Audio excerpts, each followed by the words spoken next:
Hello, in this lesson, I'd like to go over some of the homework questions I think you may possibly have.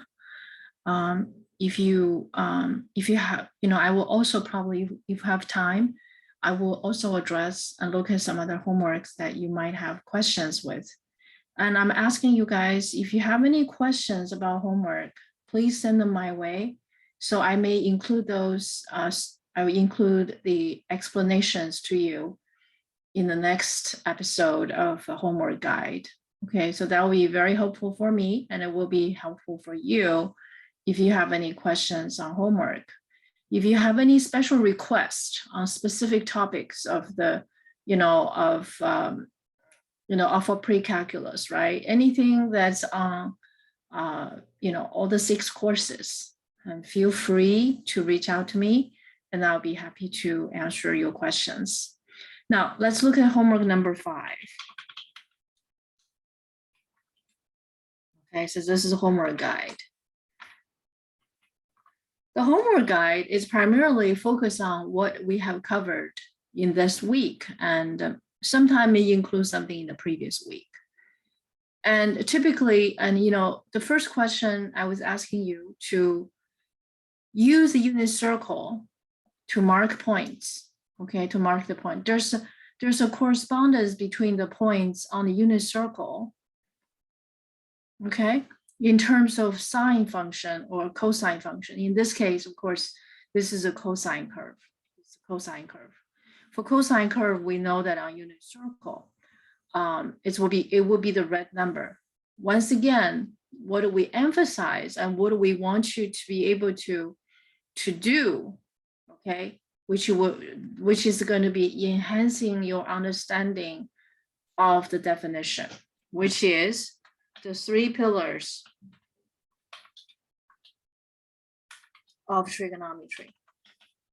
Okay, so what are the 3 pillars, right? First of all, is angle measurement. How each input for sine, cosine, tangent, cotangent, secant, cosecant are measured.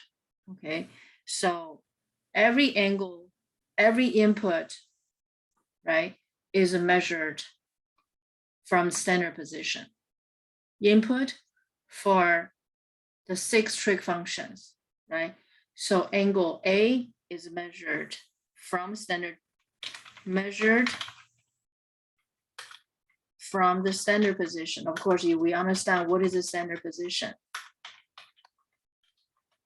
which is the positive direction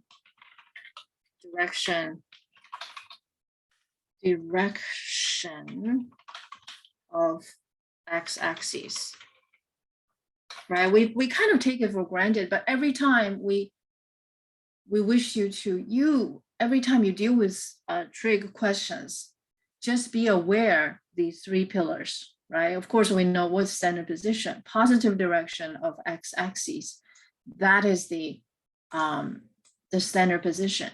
And if the counterclockwise, you hear these being mentioned so many times, right? Because they're that important. They need to be mentioned every single time. Okay, I hope you guys understand why I repeat this over and over, because they're worth that repetition. If you do everything from these 3 pillars, and no question can be difficult for you. No question can be difficult for you. Okay, so that's what I would assure you. Okay, do not seek out shortcut before you fully understand. Okay, before you fully understand these 3 pillars and their applications. At the point that you are so good at understanding this definition, some tricks will come to you naturally. Okay, but I'm not going to talk about tricks. I'm going to talk about the fundamentals.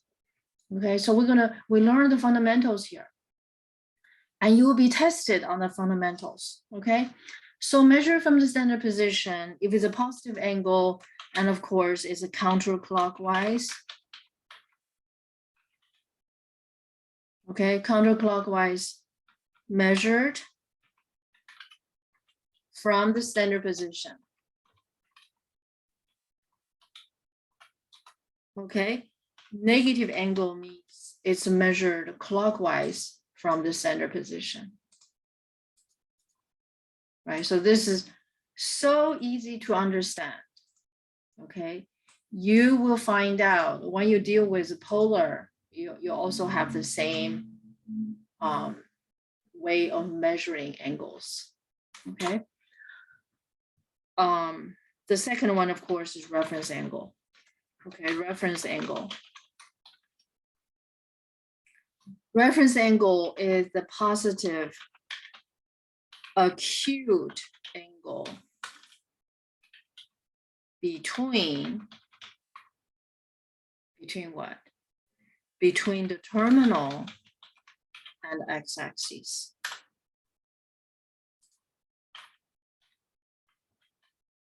X-axis. Okay, that's reference angle. Okay, we haven't seen the full capacity, the full usage of a reference angle yet. Okay, we will, I promise you. Okay, so right now we're still in this big picture. We're covering all the functions, right, from beginning to end. From the first constant function we covered, that's 8, 9 functions, and then we talk about, then we covered exponential logarithm functions, and then we covered trig functions, right? After all these functions are covered, we're going to expand based on these, okay? So right now, we're really just talking about functions as rules, okay? Functions as rules. So we're just talking about these rules, understanding their domain, range, and graph, okay?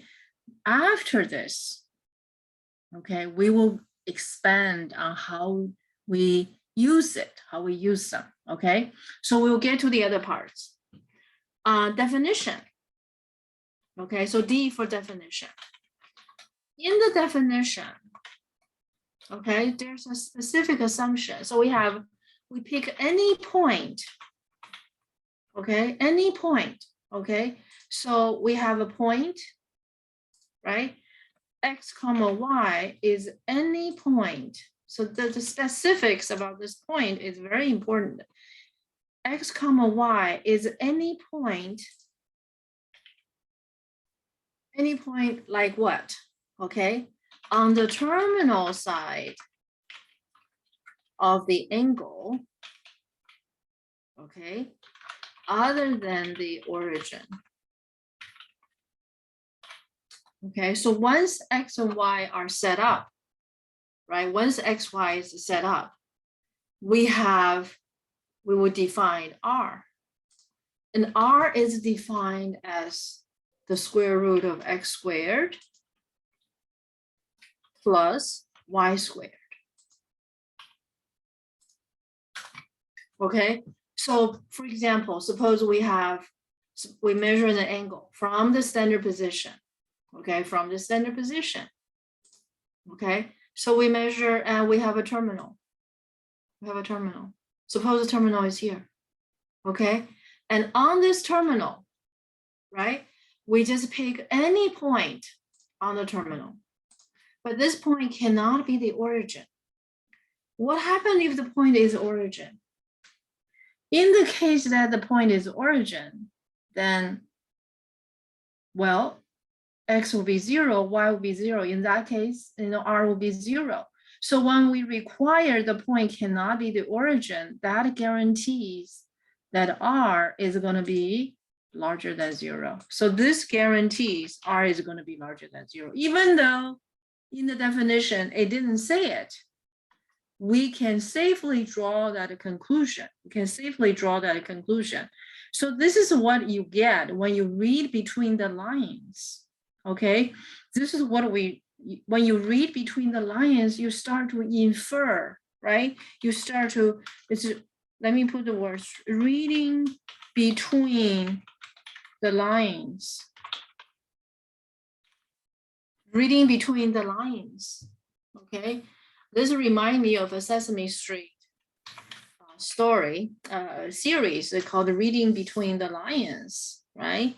I watch my children watching those children's program when they were little, and it was really, really fun. It was really, really fun. And of course, it means reading between the lines. In mathematics, you must learn to read between the lines. All right. So with that said and done, we look at how we apply these definitions, right? So now in this example, in this case, when I go over these homework questions, what I wish you to do is to be mindful of the definition, okay?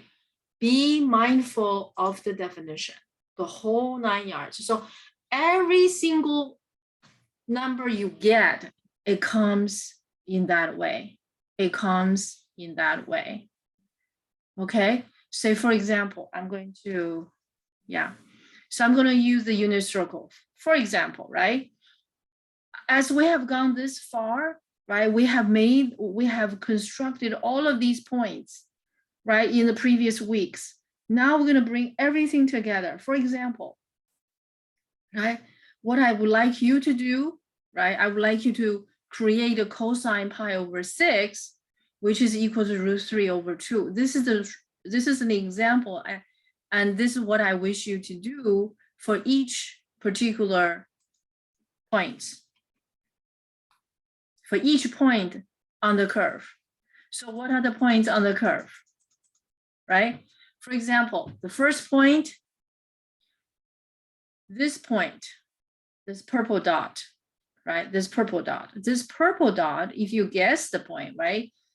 Because it doesn't mark it, you can guess, okay, it's between pi over 3, between 0 and pi over 3. So we can pretty much guess that this is pi over 6 because it looks like in the middle, right?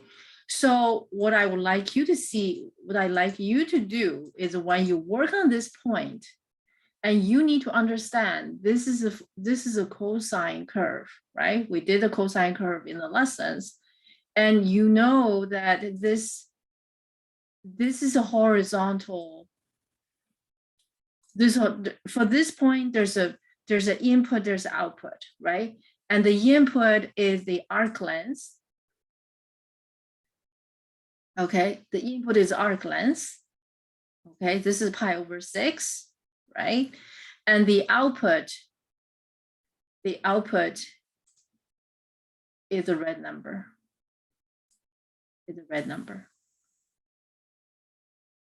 Okay, and in comparison, right, on the unit circle, we measure counterclockwise pi over 6, okay, and there's an arc length. There's an arc length in that process of measurement, okay, counterclockwise measurement, the gold color. So this piece, these two gold pieces are the same. Well, the reason you don't see them as same because the ratio is, because this is a 1 and this piece is 1. So it's out of proportion, right? So we can make adjustment to this. So that connection, this √3/2, so you are aware, because we need to know how to read the graph. Sometimes, these graphs come to us very easily, right? Do we know how to read it? Right? So we are focusing on how to read the graph. So this is √3/2, and what is the red on this number, right? Which is the red on this number. Actually, I should remove this one because this is, I should use a different color. Okay, so I don't want to confuse anybody, right? So this is the terminal, right? And the red number on the unit circle is actually this one. Okay, it's this piece. Whoops, it's meant to be red. Okay, it's meant to be red. So this red number, okay, so this red and this red are the same number, √3/2.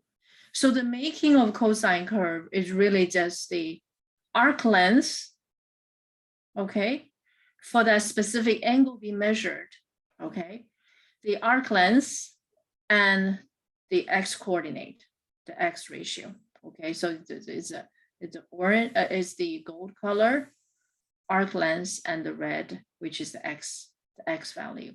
So I wish you to go, when you go through this process, right? When you go through this process, I want you to reflect on this whole definition.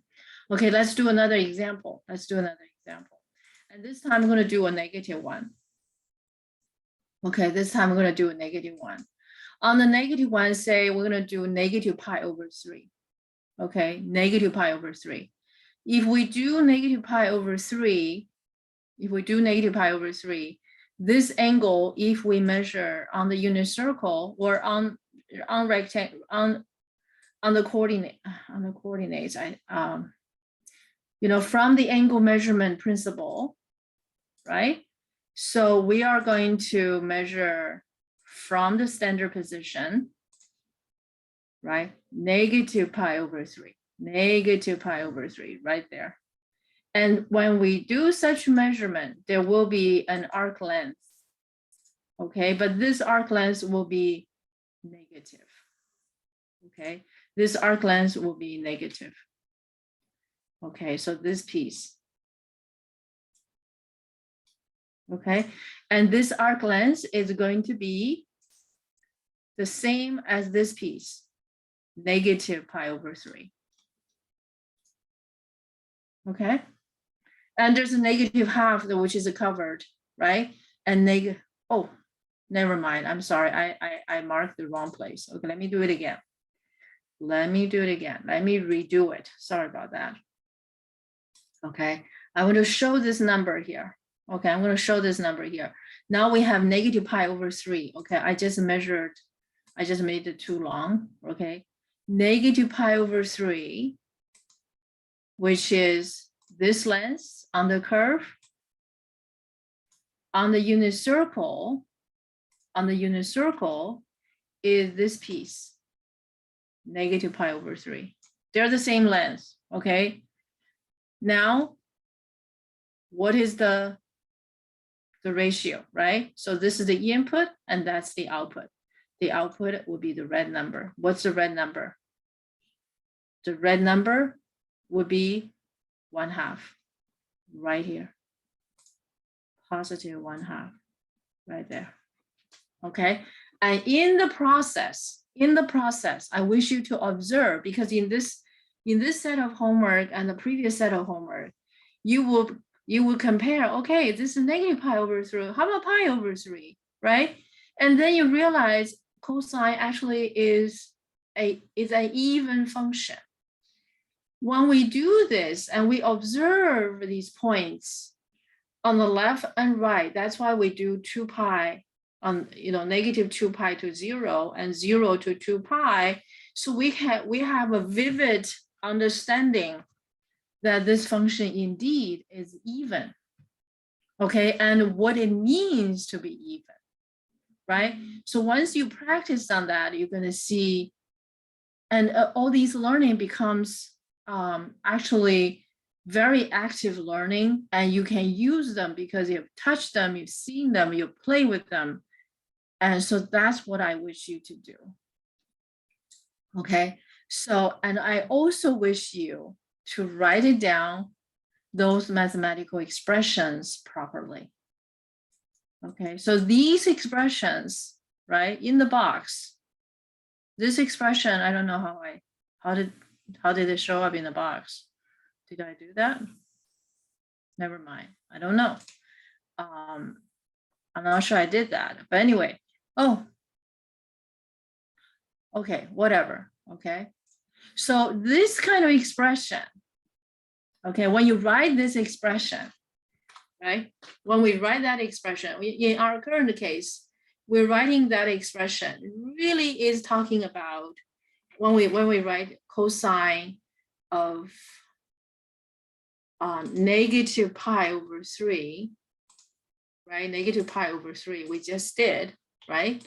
It is equals to 1/2 when we write such an expression, you need to understand, you have to write it down properly, okay? Because in your mind, you understand that this cosine is a function. Cosine is a function. In this case, the input is negative pi over 3. So negative pi over 3 is the input. And this input is given to this function. Whoops. The other symbol, okay, which is a cosine. Okay, it takes the input, it produces an output, and this output has to be unique. This output has to be unique, and it is indeed unique, right? We cannot take it for granted. It is always unique. Sometimes it's not, right? In this case, of course it is, but we want to be, I would like you to reflect on these concepts. Okay, we reflect on these concepts from the beginning, right? From the beginning of the semester, we introduce function, we introduce one-to-one function, we introduce the definition of all of those, and we have done a lot of examples. But trig functions are more complicated functions because we have a stage set and we have to do all these things to get to the actual value, right? You know, you need to do the angle measurement properly. You need to know the, you need to know the stage set. You need to know the rule for these specific functions. So for this particular input, we get the output half. You don't need to write it down for any professor who asks you to do this, but you need to be aware that you are dealing with the function and the input is next to the rule of the function and the output is half, right? So this is what it means. This is really what it means.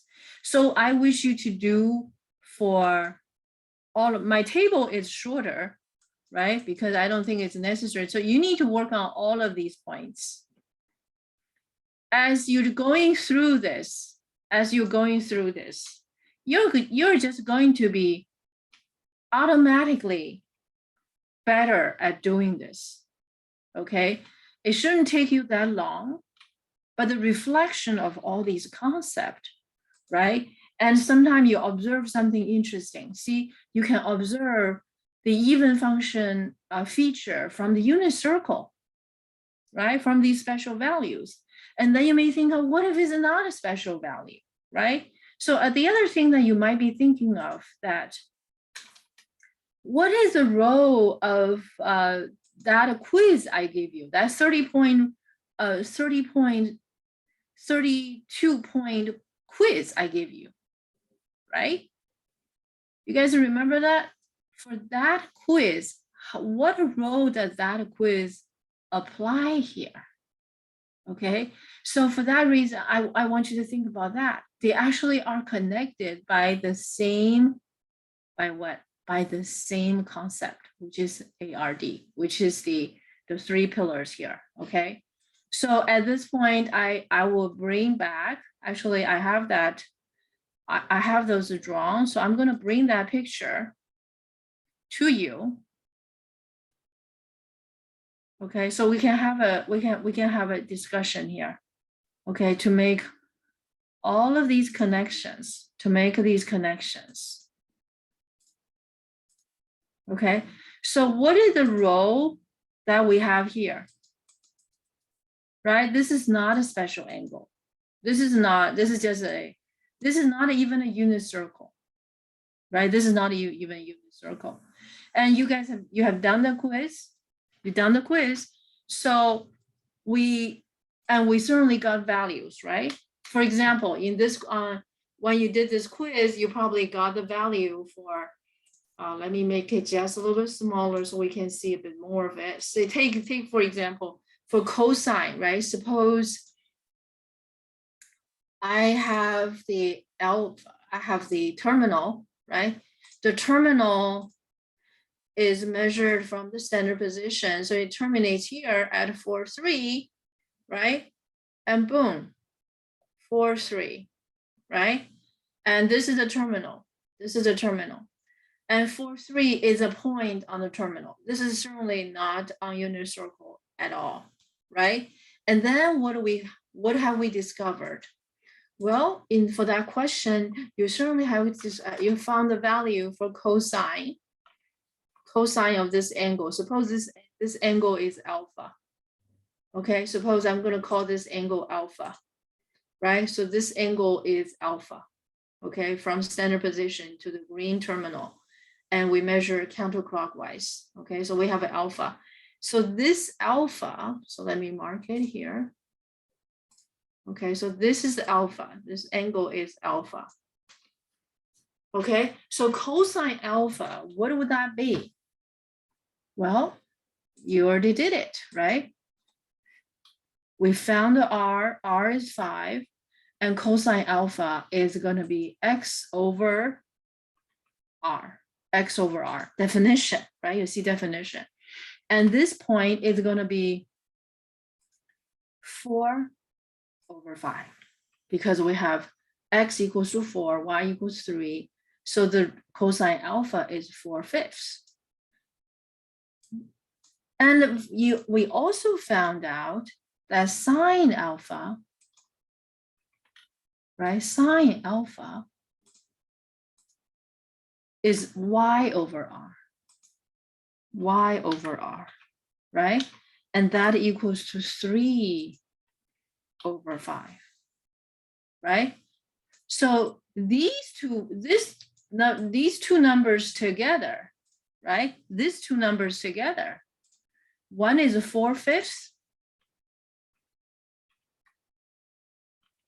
and the other one is 3/5. This point is actually on the unit circle, because if you can verify, right, this point, okay, let me just do this.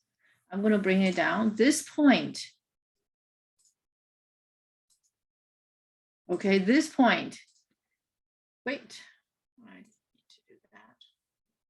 Did I forget to copy? Okay, I'm going to copy this point. This point is actually on unit circle. It's on unit circle. What do I mean by it is on unit circle? It means that there's a point, red and blue. Red is 4/5, blue is 3/5. Somewhere on the unit circle. We're gonna find that location. Okay, where is it? Okay, where is it? But how do I know it's on unit circle? How do I know? Well, if 4/5 parentheses squared plus 3/5 parentheses, see that, 3/5, okay? The sum of the square of these two numbers is equals to 1, because 4/5 squared is 16 over 25. And 3/5 squared is 9 over 25. So it is equals to 25 over 25. Numerator and numerator, denominator stay the same, so that equals 1. So this tells us that the point is on the unit circle. That's what we know, right?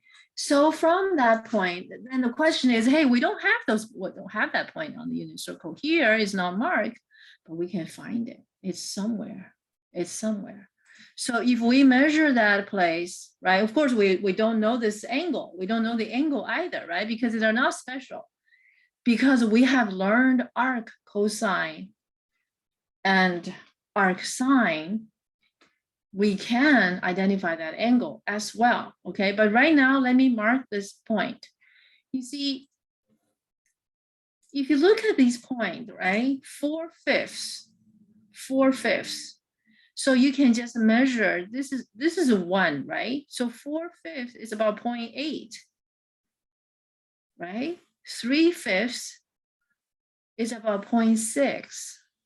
So that point is actually right here. Okay, I think it's right here. I think it's right here, right here.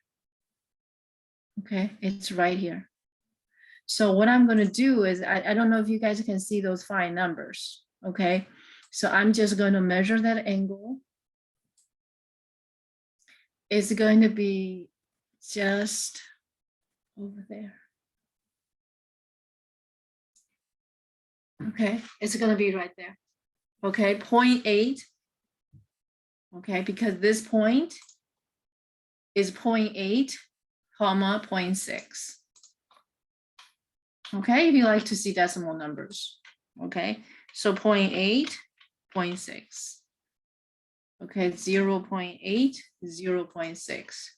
So when you're doing your homework, if you could reflect some more, make more connections, and then you realize they're all connected, they're all examples by the same concept, right? So here we found this point. We found this point. So I'm going to put the point as a star. Okay. This point, if we like to mark this point, if we are to mark this point, okay, this point also has a red and a blue. Okay, it has a red and a blue, comma. Okay, the red is 4/5. Okay, so the red is red, give me red, 4/5.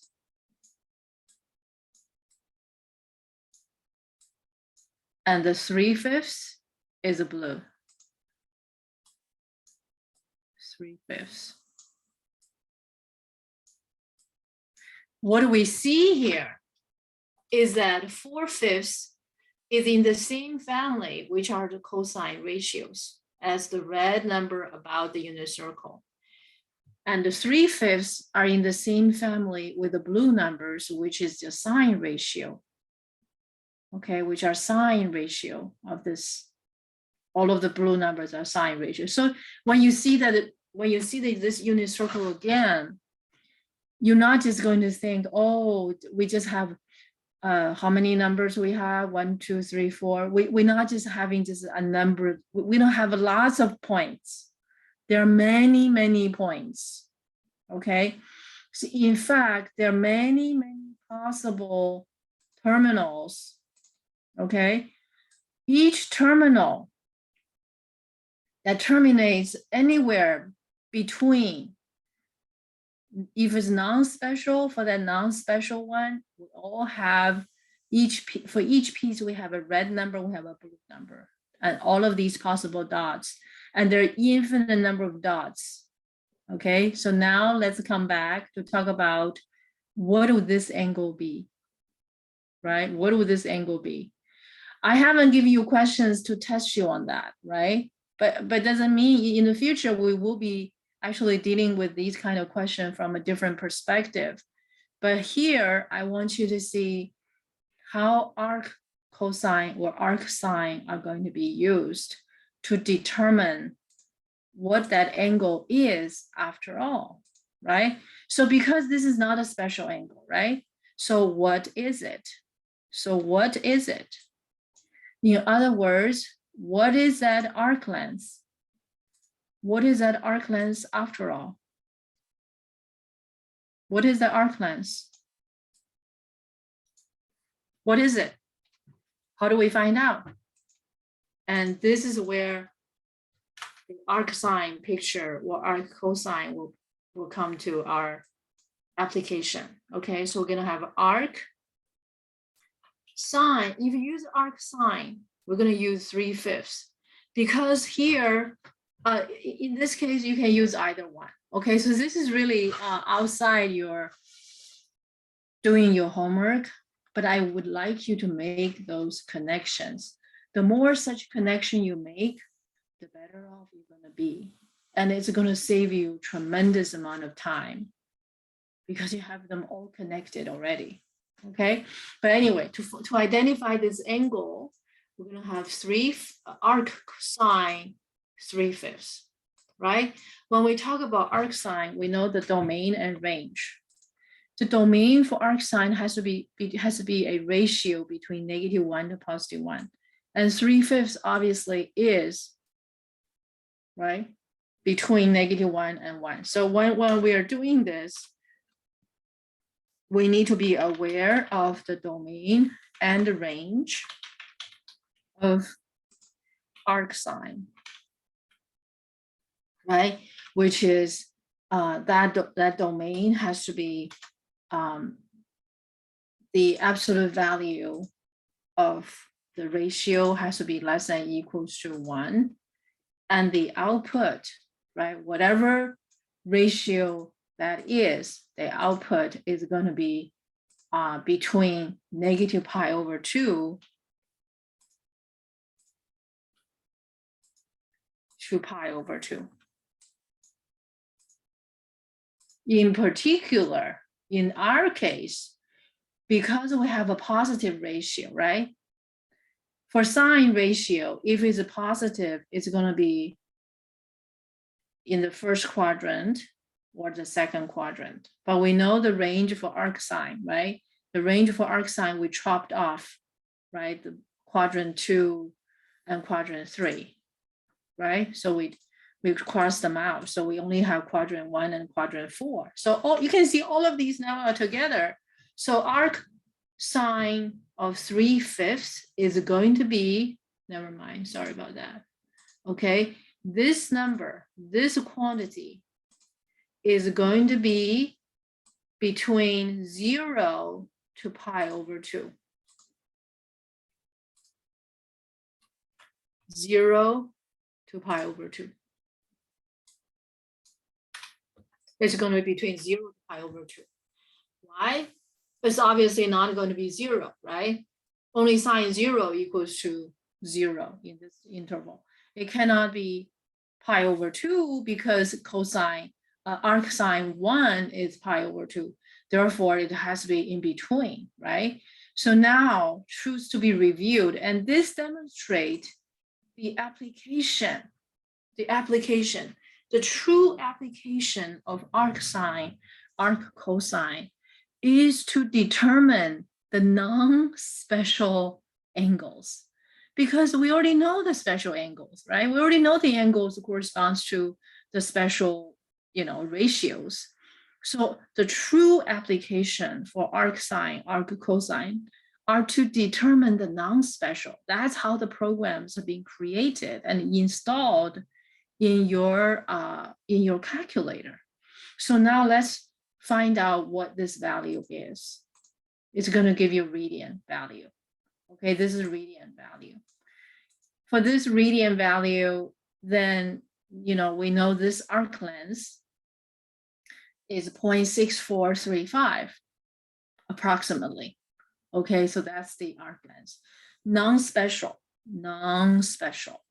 Okay, so I know this might be, this may not be something you are used to. You're more used to, get it done and go. But to make your study more effective, you do want to make connections to things you learned before, to make that connection. And they're all connected by 3 pillars. Okay, they're all connected by the definition, by ARD. Okay, they're all together. So you can see even for this number, they have a place on the unit circle. They do. Okay, and how about those other values we have done before? Right, in this one, there's other terminals. -4/3, -3, -3, 4, -3. They all have a special place on this unit circle after you find that cosine and sine. Okay, so that's a nice, I think that would be a nice revelation for us to make a connection between the special terminals and non-special terminals. Why we use special terminals? Because they're easy to handle. But what we use special terminals in order to understand the concept better. And as a result, when we encounter non-special cases, we also know how to deal with them. Okay. All right. So let's look at the next question on the homework. Okay. So we did all of these in class, right? So and I also urge you to watch those lectures. ArcCosine. Okay, for ArcCosine, I would like you guys to mark all of those points to see, right? To see for yourself, right? So for example, question number 2. Okay, question number 2. What I like you to do is to mark all points on this curve after watching the lecture. Use the unit circle above. You can use that unit circle. That's no problem. And then take, for example, right? We're going to mark a point. Right? We mark a point. You can see the swap and input and out. The swap of input and output becomes the ratio √3/2 and pi over 6. Right? So we want you to be able to mark every single point. Okay, take an example, right? Say when you read this curve, right? And they're marked, their output is marked. So you have to figure out what is the input? Okay, so these will give you a clue. For example, for this point, I'll take an example on the green dot here. Okay, on the green dot. In this example, what I like you to be aware of, domain and range. Okay, so I'm going to bring the unit circle to this picture so we can do it together, okay? Hold on, so let me just bring that picture, bring that unit circle with us. Wait. Hold on.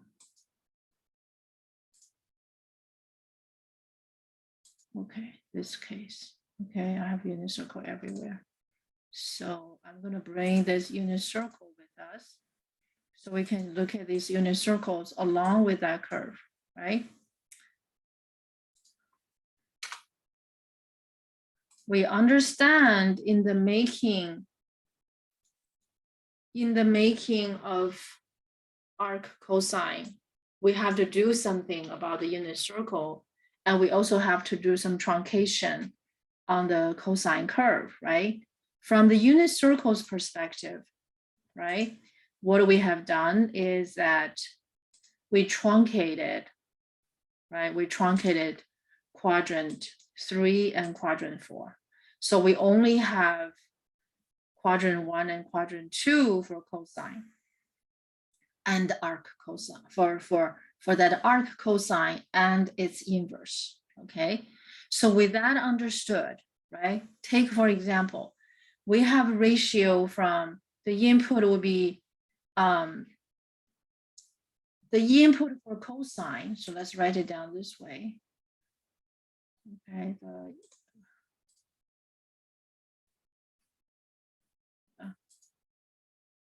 the input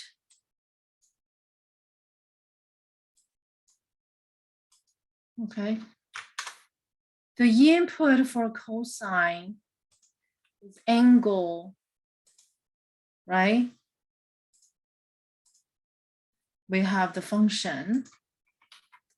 It produces the ratio. It produces the cosine ratio. That cosine ratio is x, right? On unit circle, r is 1. So this is the ratio,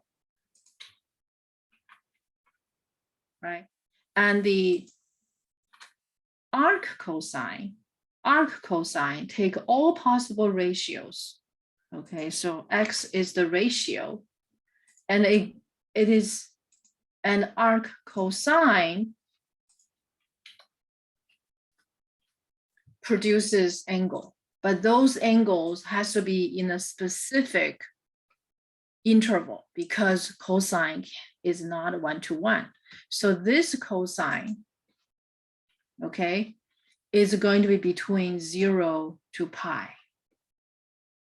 0 to pi, right? So this cosine has its domain, some of you learned that, restricted, all right? And this one angle, and these angles can only be from 0 to pi, okay? So put that in short, right? The ratio is going to be between -1 to +1. And these input ratio, X as a ratio, and they are input for arcsine. Hope that's very clear, right? So this A, let me put it here,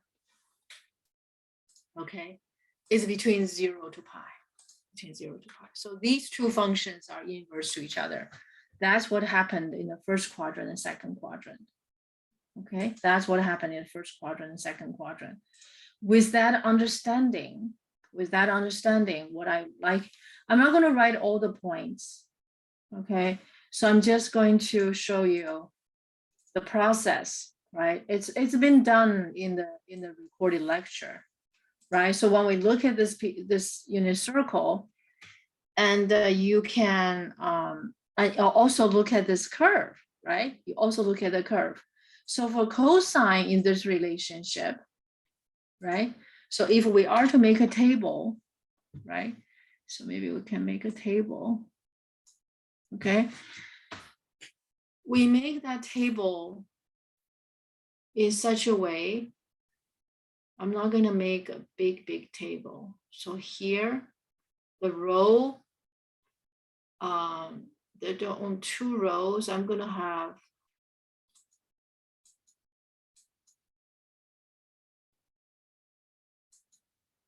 three columns, okay? And another one, 3 columns, right? We have 2 tables. Okay, I might need a little bit more rows. Mine is just for your reference. Okay, I'm gonna make a couple more rows. Okay, if we don't, you probably.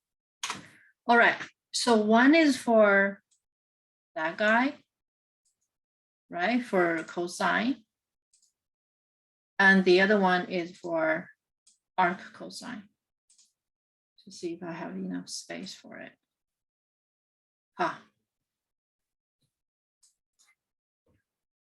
Okay. Cosine ratio, this is a ratio.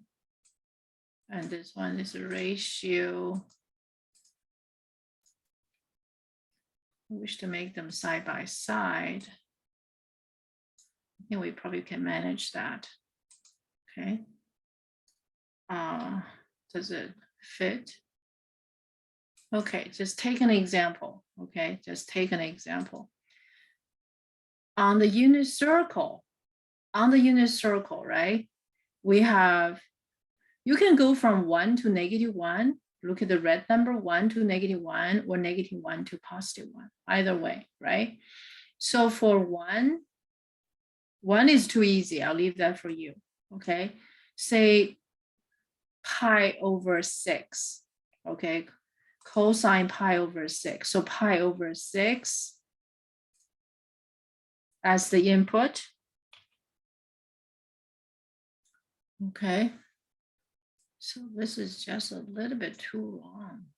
Okay, so let me put it over here. Let's see if that makes sense. Okay. whatever. And maybe put this one over here. You see the relationship I want you guys to see, right? So cosine pi over 6 from that unit circle, okay, is equal to root 3 over 2. Root 3 over 2. I should bring that picture somewhere that I have it because I want you guys to see that. Okay, so let me bring that piece with me. My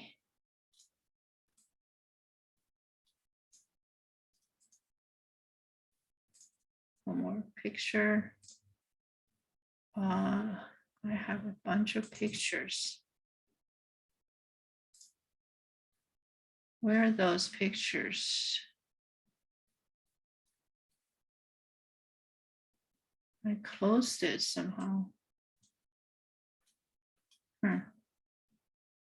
Oh, there, found it, there.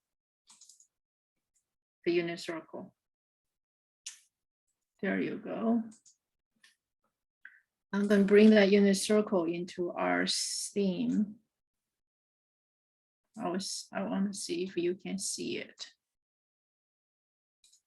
Okay. Let's see. Do you see it? All right. So that's not too bad. Okay, so let me do a new share. There.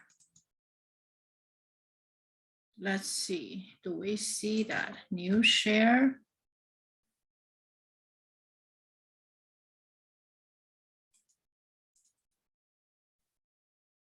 Okay. I think you see it. I think that should be there. Good. I think it's there. All right. So cosine pi over 6 is root 3 over 2, right? You can see when we draw that, it's all these things going on at the same time, right? So I want you to see all of these things that are going on at the same time. So this terminal, okay, this is too thick. So this terminal terminates at pi over 6, okay? What is going on is that when we are doing arc cosine, the output is not going to be, the output is going to be from 0 to pi. You see, the output can only be 0 to pi. So when we make that ratio, right? So input pi over 6, output root 3 over 2. And hold on, sorry. Erase that, right? And for arc cosine, root 3 over 2 will be the input, and arc cosine.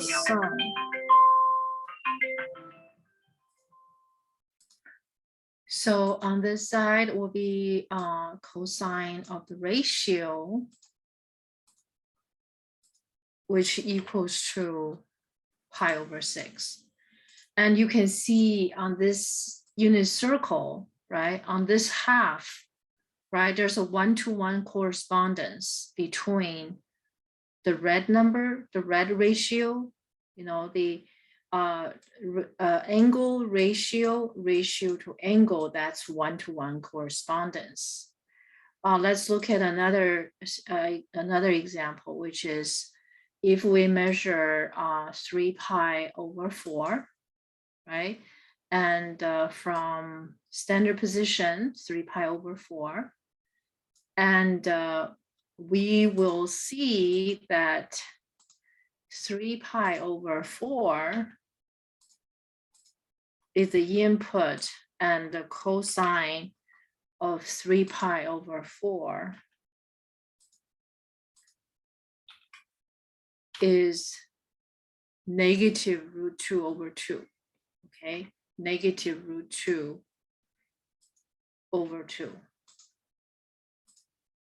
And negative root 2 over 2 is going to be the input for arc cosine, and arc cosine negative root 2 over 2 is going to be that 3 pi over 4. 3 pi over 4. And what do we see here? You can see the range of arc sine and the range of arc cosine are completely different. They're completely different. Okay, I'll leave the rest for you. If you have any questions, please don't hesitate to let me know. But in these examples, you can see that the input output from that perspective, we got this one-to-one correspondence. And because arc cosine has a range between 0 to pi, you can see arc cosine will never be equal to any negative value. Okay, and of course there are some common mistakes, right? So to name a few, right?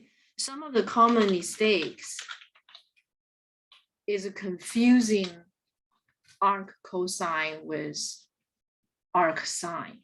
Okay, for example, people would make all kinds of mistake, right? They would say, oh, arc cosine negative pi over 2, negative root 2 over 2 equals to negative pi over 4, this, or negative whatever angle, right? Negative anything, that's going to be a mistake. That's going to be a mistake because the range is going to be 0 to pi. The answer is always going to be at least 0, no more than pi, right? So this hopefully will help you to understand that what's the impact of the range.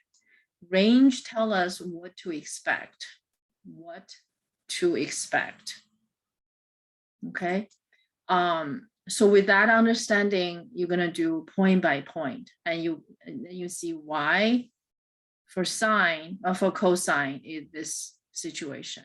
And you can compare to, I'm sorry, for cosine is that situation, right? For sine it's different, okay? Sine is crossing out the quadrant 2 and 3. So it's the blue number corresponding the angles, and the angles is either measured counterclockwise, right, all the way to pi over 2, or from standard position to clockwise. So for arc sine and arc cosine, they're completely different arrangement. Okay, so I hope you guys understand. Okay, so when you study this, also compare your study with arc sine. From these comparison, you gain better understanding. Okay, so next, it's also about marking points, right? Marking points on in this piece, right? What do we have here is we have cosine, we have arc cosine. So there are many points, okay? So for this piece, I would recommend you really watch the lecture, and see details. Also, you can try decimals, okay? Play with decimals, play with the point after you have done, after you watch the video, watch the lecture, and you can use decimals. You can try decimals.com to play with those points, okay? To understand how that works, okay? The next question would be number 4. Okay, number 4 is about, the composition of cosine and arc cosine. If you like to look at the composition of arcsine and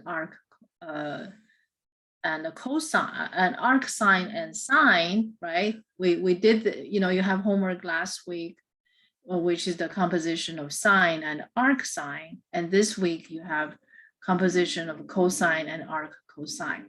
I already covered a bunch of examples in the lecture, right, in the composition section. So take a look at those. And if you have any questions, please let me know. And in this week, we also covered, okay, so for number 4, let me write it down. Watch lectures on composition of sine and arcsine. Okay, so we have pretty good discussion, and we have several examples that I think should be sufficient. Okay, but if you have any questions, or if I have time after this, I could make another guide for you, but I think that might be just, it's already enough. But anyway, for number 5, it's about the graphing of tangent. I have arranged the questions in such a way, not only you're gonna, because this lecture on graphing tangent, we graphed in the lecture of tangent, we graphed tangent in the interval between -pi/2 and pi/2. So these values are intended for you to recapture those details, okay? And this interval will also be used when we study arctangent. So it's a very important piece of study. The graphing of a tangent on other part, okay, is can be done in similar manner. So it's just for the homework. We have the homework focuses on the tangent, right? The tangent in the interval, right? Tangent A is in the interval between -pi/2 to pi/2. And we also notice that in this, the period for tangent is pi, right? I didn't mention this in the lecture. Period is pi, meaning that it repeats the same pattern, which is, within the interval with the width of the interval is pi. So between -pi/2 to pi/2, that interval has a width of pi. So the period is pi. These graphs are at our fingertips. So it's very important to understand the graph. And we also want you to be able to use this unit circle, right? To identify these values. And now remember what we talked about earlier in this case, right? In this case, right, in general case, right? In general case, such as this example we did earlier, right? We had this question on your quiz. How do we find the tangent value? Does it have a place on the units? Does it have one? Yeah, we talked about this in this lecture earlier, right? So that there's a 4/5. Let me write down that number, right? That number was 4/5. The red number 4/5, right? And the 3/5, right? So this number has a position on the unit circle, which is somewhere here, right? Somewhere here. So that point, which is, I think I used a star, right? So that point has a blue and a red. We talk about that, right? So that point, there, okay, so that's a proper position. Okay, so there's a red number, there's a blue number. The red number is 4/5. That's a cosine, right? And the blue number is 3/5. 3/5. Right? To find tangent of this angle, of course, we know how to find this angle, right? Arc, which is going to be arc, which is going to be, we found that angle, right? That's arc sine of 3/5, right? We found that angle. So we got it. We got, suppose we assume that's theta, right? So theta is actually right here. This is the angle theta, right? This is the angle theta, right? This is the angle theta. So for this theta here, right, we can totally find tangent, right? We can find tangent. You can see that red number, blue number. Once we know the red number, blue number, we can find tangent the same way, which is the blue number divided by the red number. And of course, for this particular question, you don't have to find, you know, that's just one way to do it, right? So let me show you another way. The other way, you just take 3 divided by 4. You also get tangent. You get tangent value. You get tangent ratio. So, so there are 2 ways. Let me just write it down. 2 ways to find tangent theta, right? Tangent theta. One is just to take the blue number divided by the red number, right? You have 3/5 over 4/5, right? Which you end up with 3/4, 3/4, or we don't have to do this, right? We can just use that point.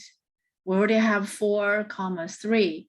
X is 4, Y is 3. So we just use Y divided by X, right? Or another way, which is actually simpler, right? Which is tangent theta is equals to that point for 4, 3. So we just take the Y divided by the X. So we get the same ratio. We get the same ratio.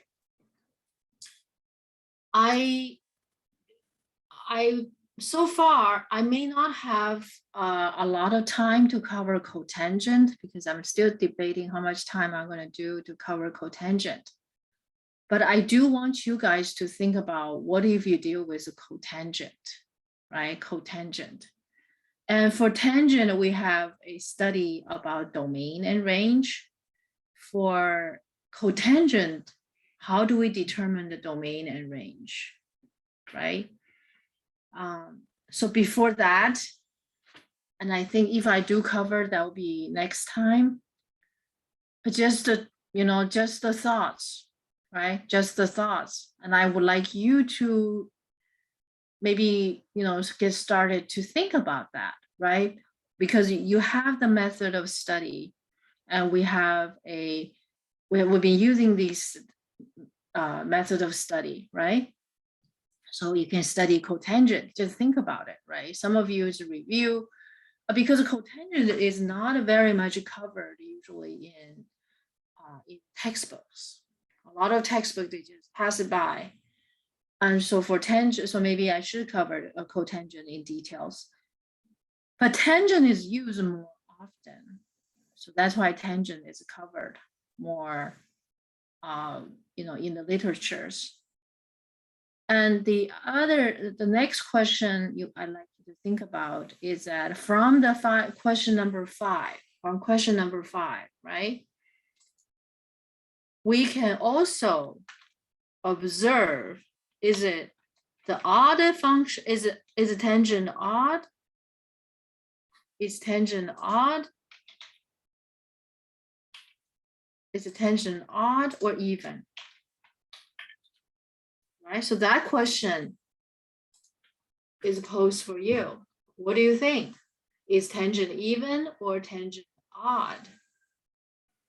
So, and these questions will also give you some ideas as how we're going to observe whether tangent is even or odd. Be reminded of the definition of odd function, right? The definition of odd function, well, even function, first of all, right? Even function, we know that if a function is even for opposite inputs, right? Opposite inputs, input x, input negative x, their outputs are the same, right? Examples such as cosine, right? Cosine is even. Go back to look at cosine curve, cosine is even. Odd function, right? Odd function is when the input are opposite. Inputs are opposite.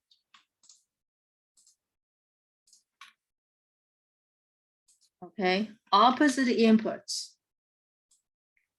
and output are opposite too. So when we apply the function, the output are opposite to each other as well, which means that there should be a negative sign in front of one and we get the other. Okay, so now my question to you is, after you've done the homework, okay, after you, in the process you're doing this homework, right? You observe the calculation of tangent. So what do you think? Make an educated guess, right?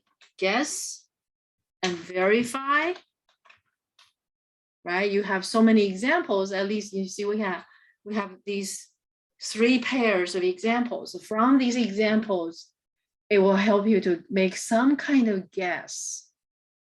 And then you look at the picture, you look at the definition, and then you eventually we're going to draw a conclusion. I think this is long enough for this lesson, and I will see you guys next time. Thank you for watching.